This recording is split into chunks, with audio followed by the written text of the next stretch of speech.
Hello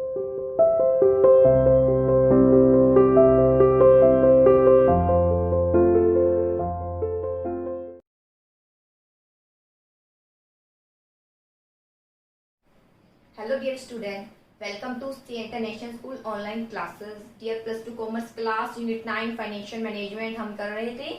आज इसका topic discuss करेंगे ऑब्जेक्टिव ऑफ फाइनेंशियल प्लानिंग क्या है। फाइनेंशियल प्लानिंग हम डिस्कस कर चुके हैं, जिसकी प्रोसेस भी हम डिस्कस कर चुके हैं कि फाइनेंशियल प्लानिंग मतलब फाइनेंस की प्लानिंग करना, फाइनेंशियल प्लानिंग कहलाया जाता है। और प्लानिंग क्या होता है, फाइनेंशियल तो हमें पता है, ठीक है, उसके बारे में हम डिस्कस कर चुके हैं। प्लानिंग क्या है कि भविष्य के लिए जो हम योजना बनाते हैं, क्या करना है, कैसे करना है, वही तो प्लानिंग होती है। तो फाइनेंस से रिलेटेड कि कहाँ से अरेंज करना है, कैसे करना है, किस तरीके से इसको हैंडल करेंगे, और कुछ नहीं, ये सब क्या कहलाई जाती है, फाइनेंशियल प्लानिंग। एक ब्लूप्रिंट तैयार करना फाइनेंस का, वो कहलाया जाता है फाइनेंशियल प्लानिंग। इसके अंतर्गत हम ऑब्जेक्टिव डिटरमाइन किए करते हैं, ऑब्जेक्टिव को प्राप्त करने के लिए पॉलिसी डिटरमाइन करते हैं, फिर प्रोसीजर डिटरमाइन करते हैं, ये सब हम डिस्कस कर चुके हैं। तो चलिए आज डिस्कस करते हैं ऑब्जेक्टिव क्या है। मीनिंग क्लियर होगा तो ऑब्जेक्टिव आप इजिली बता पाएंगे क्या ऑब्जेक्टिव है, किस उद्देश्य से फाइनेंशियल प्लानिंग की जाती है। First of all to ensure timely availability of finance. Finance का अरेंजमेंट, फाइनेंस की प्लानिंग हम इसलिए कर रहे हैं ताकि टाइमली हमें अवेलेबल हो जाए फाइनेंस। अगर टाइमली अवेलेबल नहीं हो पाएगा फाइनेंस तो बिजनेस स्टार्ट करने की जो आप योजना कर रहे हैं या बिजनेस का एक्सपैंड करने की जो योजना कर रहे हैं, सब वैसी की वैसी ही रह जाएगी। आपको सफलता नहीं मिलेगी अगर फाइनेंस की प्लानिंग आप नहीं करेंगे कि किस तरीके से फाइनेंस हमें पहले कितना चाहिए, किस किस सोर्स से चाहिए, उसको किस तरीके से प्रॉफिट आएगा डिस्ट्रीब्यूट करेंगे।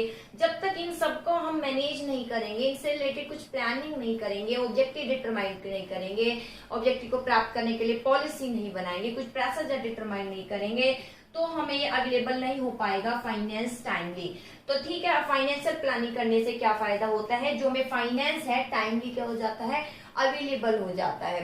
जैसे आपको लोन भी चाहिए होता है तो आप क्या करते हैं, आप ड्यूरेशन देखते हो कि कितने टाइम में मुझे इस लोन की आवश्यकता किस समय पड़ेगी, ठीक है, और उसके अकॉर्डिंग आप लोन लेना पसंद करोगे, ठीक है। फिर टाइम पीरियड देखोगे, ठीक है, किस टाइम में मुझे ये फाइनेंस जल्द से जल्द अवेलेबल हो जाएगा, उसी सोर्स को आप क्या करोगे, चूज करोगे। जैसे मान लीजिए फाइनेंस आपको चाहिए भाई आज की आज ही चाहिए, तो आपको पता भाई ये तो है नहीं कि बैंक के थ्रू आज की ही आपको जो है फाइनेंस दे दिया जाएगा, तो आप क्या करोगे, किसी रिलेटिव से लोगे, किसी रिलेटिव से लोगे जो हाथों हाथ ले जाए, जैसे साहूकार या आपने पढ़े होंगे, ठीक है ना।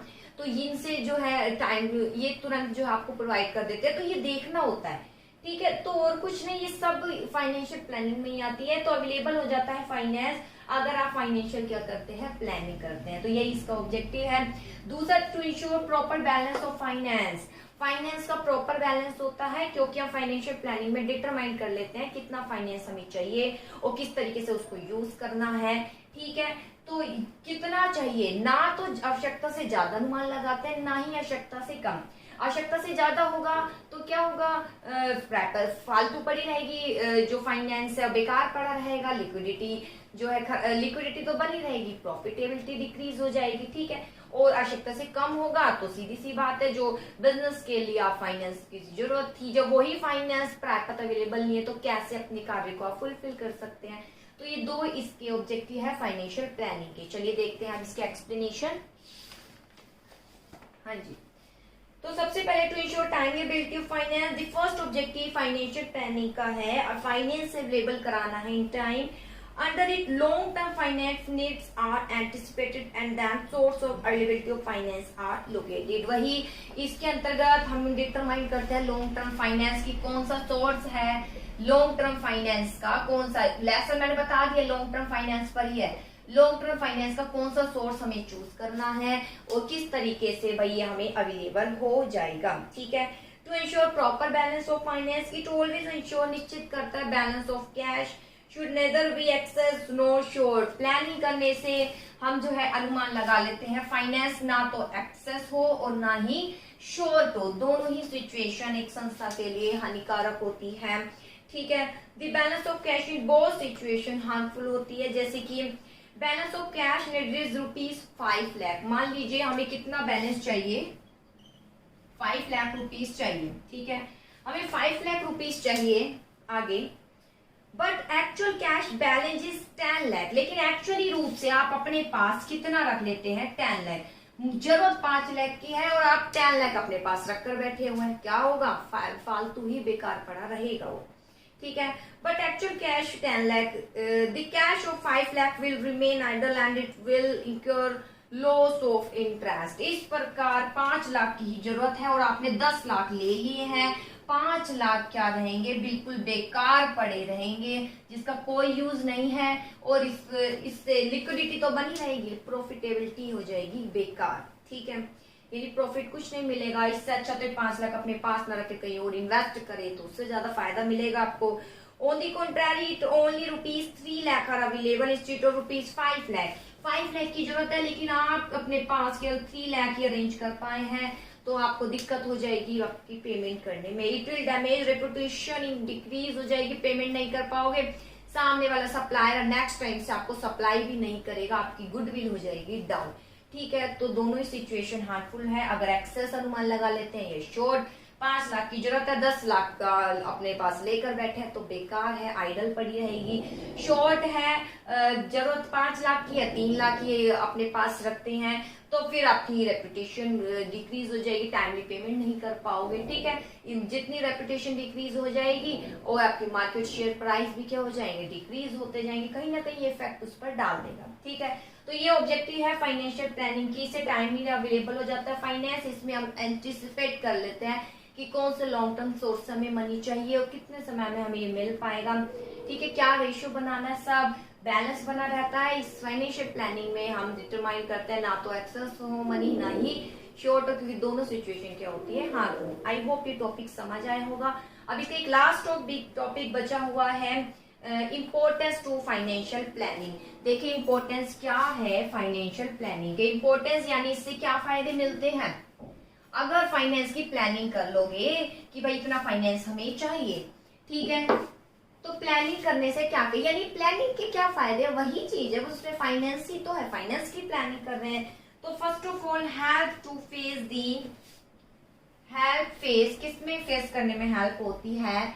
इवेंचुअलिटीज, ठीक है। यानी उतार चढ़ाव, जो उतार चढ़ाव होते हैं उसको फेस करने में काफी हेल्प करता है फाइनेंशियल प्लानिंग, क्योंकि हमने फाइनेंस की प्लानिंग कर लिया। अब अचानक उतार चढ़ाव जो हमारे लॉस प्रॉफिट इस तरीके से जरूरत, अचानक हमें जरूरत हो जाती है मनी की, या जरूरत अभी इस वक्त नहीं है, सब कुछ अरेंज हम फाइनेंशियल प्लानिंग में करते हैं, तो उतार चढ़ाव को काफी हद तक हम क्या कर पाते हैं? फेस कर पाते। जैसे it try to forecast various business situation, बहुत सी बिजनेस सिचुएशन हो जाती है, अचानक हमें जरूरत पड़ जाए मनी की, अचानक जो है हमारी अपॉर्चुनिटी उत्पन्न हो गई कि हम अपने व्यवसाय का एक्सपैंड कर सकते हैं व्यवसाय को। अब उस स्थिति में हमने बिजनेस प्लानिंग में, फाइनेंशियल प्लानिंग में एक प्लानिंग ये भी करी कि सारा प्रॉफिट डिवाइड ना करके कुछ प्रॉफिट रिजर्व में रखे, तो उस स्थिति में जो रिजर्व में रखा वो मनी है वो आपके काम आएगा। तो यही तो है, ये और कुछ नहीं है, फाइनेंशियल प्लानिंग ही है कि आपने प्लानिंग ही करी कि सारा जो है प्रॉफिट डिस्ट्रीब्यूट ना करके कुछ प्रॉफिट का भाग एज अ रिजर्व के रूप में अपने पास रख लिया, ताकि जैसे ही कुछ उतार चढ़ाव होते हैं वहां जरूरत हो तो आप तुरंत उसे यूज कर सके। तो ये और कुछ नहीं, फाइनेंशियल प्लानिंग ही है। यानी आपने फाइनेंस की प्लानिंग करी कि भविष्य में शायद मुझे जरूरत हो, तो आज ऐसा आप कर रहे हैं, ठीक है, उसको रिजर्व में रख रहे हैं। तो by doing so it have to face the eventual situation the better way. इस प्रकार आप बेटर रूप से फेस कर पाते हैं उतार चढ़ाव को जब फाइनेंस का प्लानिंग करते हैं, क्योंकि फाइनेंस अचानक फाइनेंस की जो आवश्यकता है आप उसका पूरा अनुमान लगा लेते हैं, फिर आपके आगे हर्डल उत्पन्न नहीं होती, भाई मेरे पास मनी इस वक्त कम है या मेरे पास आवश्यकता से ज्यादा आ गई, क्योंकि आप इसमें एग्जैक्ट अनुमान लगा लेते हैं। अब आता है help in avoiding business shock and surprises. बहुत से धक्के लगते हैं तो अवॉइड करता है, किसको अवॉइड करता है? शॉक्स एंड सरप्राइज को। कौन? Financial planning. प्लानिंग में आपने पढ़ा तो है, बहुत से धक्के हैं लग सकते हैं, उसको काफी हद तक हम क्या कर लेते हैं? रोक लेते हैं। देखिए प्रॉपर प्रोविजन रिगार्डिंग शॉर्टेज और सरप्लस फंड, हम प्रॉपर किसमें क्या कर लेते हैं? प्रोविजन शॉर्टेज का और surplus fund made by anticipating future receipt and payment, avoid business shock and surprise. देखिए क्या है, प्रॉपर इसमें प्रोविजन बना लिया जाता है। शॉर्टेज और surplus of fund is made by anticipating future receipt and payment. Future में क्या रिसिप्ट आनी है और क्या हमें पेमेंट करनी है, इसके अकॉर्डिंग हम एंटिसिपेट कर लेते हैं, अनुमान लगा लेते हैं भविष्य में कितनी रिसिप्ट हमारे पास आनी है और कितनी हमें पेमेंट करनी है, यानी हमारे पास कितना एक्सेस मनी आनी है या हमारे पास मनी शॉर्ट पड़नी है। इन सब का हम अनुमान लगा लेते हैं फाइनेंशियल प्लानिंग में कि भविष्य में हमें ये पेमेंट करनी है या हमारे पास ये पेमेंट आनी है। इन सब का अनुमान लगा लेते हैं, इस प्रकार अवॉइड कर लेते हैं हम अचानक आने वाले धक्कों को या शॉक को।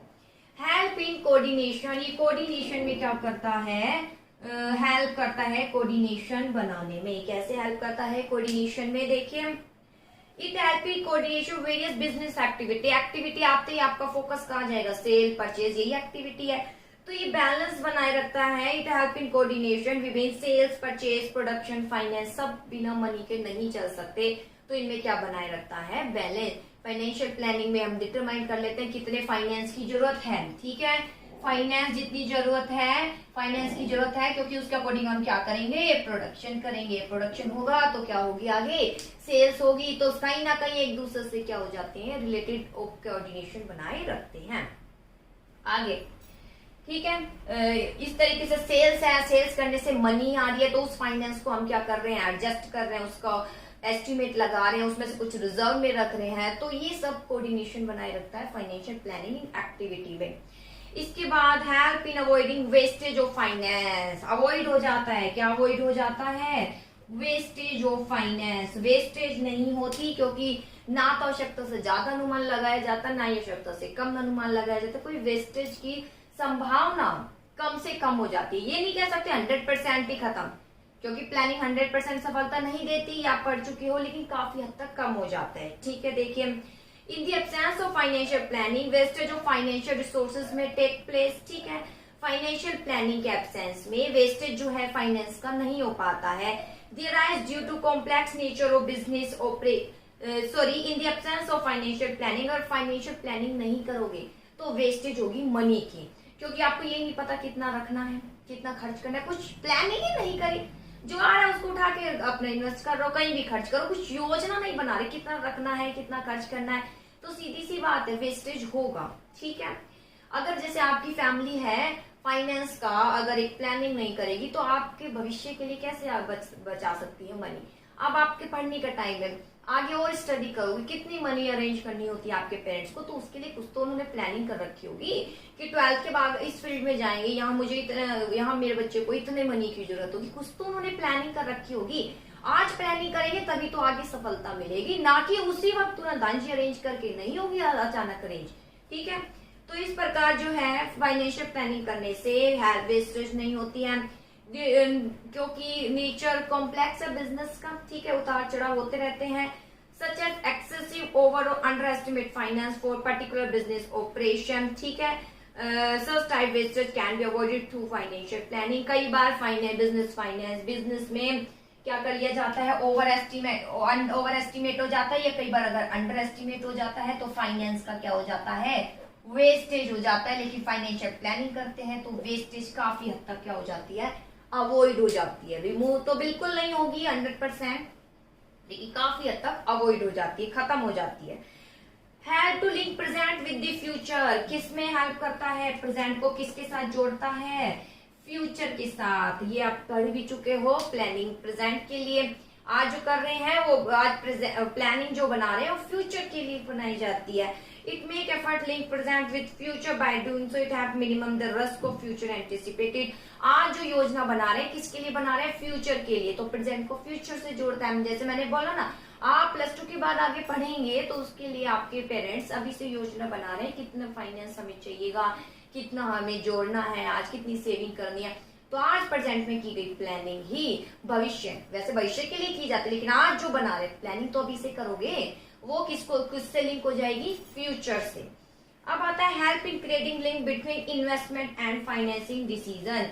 किसमें हेल्प करता है, फाइनेंसिंग एंड इन्वेस्टमेंट डिसीजन में हेल्प करता है, कि एक बैलेंस बनाता है फाइनेंसिंग एंड इन्वेस्टमेंट डिसीजन में। जैसे देखिए इट हेल्प इन डिसाइडिंग, ये फाइनेंशियल प्लानिंग में हम डिसाइड करेंगे कि इन्वेस्टमेंट डिसीजन कहाँ इन्वेस्ट करना है, कितने फंड की जरूरत है, ये सब डिटरमाइंड हो जाता है। इसके अंतर्गत हम रेशियो भी फिक्स कर लेते हैं, कितने शेयर से लेने हैं और कितने डेप्थ से हमें रेशो बनाना है, कितनी कितनी मनी लेनी है, ये सब हम डिटरमाइन कर लेते हैं फाइनेंशियल प्लानिंग में। इस प्रकार फाइनेंशियल और इन्वेस्टमेंट और फाइनेंशियल डिसीजन में क्या, फाइनेंसिंग डिसीजन में हम क्या करते हैं, बैलेंस बनाए रखते हैं।